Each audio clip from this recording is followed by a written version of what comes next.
اس لحاظ سے جب لوگ کہتے ہیں پاکستان برباد ہو گیا، یہ ہو گیا، گند ہو گیا، نظر تو یہی آتا ہے، تکلیف بہت ہوتی ہے، لیکن یہ کہنا درست نہیں ہے کہ اس قوم کا اندرونہ کلیتاً بگڑ چکا ہے۔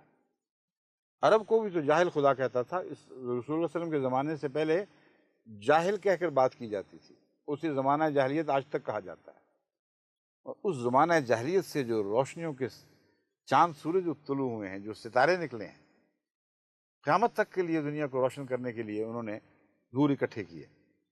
تو اللہ تعالیٰ نے جب دوبارہ کسی قوم کو اپنے فضلوں کے لیے چنا ہے تو میں تصور بھی نہیں کر سکتا کہ ان کے متعلق یہ کہہ سوچوں کہ ان کا باطن اندر تک گندا اور وہ اس قابل ہی نہیں ہے کہ نور ہدایت کو سمجھیں۔ اگر اس قابل نہ ہوتے تو اتنے 10-12 سال کے ظلم کو اس طرح ہنسی خوشی سے برداشت کرتے؟ ہزاروں آدمی گھروں کے آرام چھوڑ کے جیلوں میں چلے گئے، لیکن حضرت صلی اللہ علیہ وسلم سے اپنا دامن نہیں چھوڑایا۔ کتنے ہیں جنہوں نے ووٹ بنائے اور قیمت یہ ادا کی کہ رسول اللہ صلی اللہ علیہ وسلم سے دامن چھوڑاؤ؟ جب تحقیق ہوئی تو پتہ لگا اکثر وہ ہیں جو احمدی تھے ہی نہیں، وہ نہ ادھر کے تھے نہ ادھر کے تھے، اور جو چند تھے وہ دین سے مرتد ہوئے ہیں۔ ان کا احمدیت سے کیا تعلق؟ انہوں نے تو یہ لکھ دیا، دستخط کر دیے کہ ہم وہ ہیں جن کا کلمہ شہادت سے کوئی تعلق نہیں۔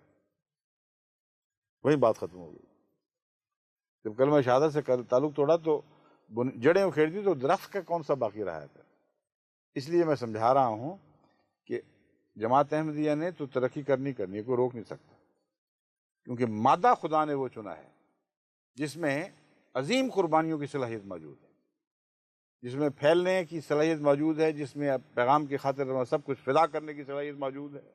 مغرب میں آتے ہیں تو ان کے رنگ میں رنگین ہونے کی بجائے یہاں صوفیاء پیدا ہو رہے ہیں، اللہ کے بندے ایسے غلام جو دن رات اپنا سب کچھ اسلام پر خرچ کر رہے ہیں۔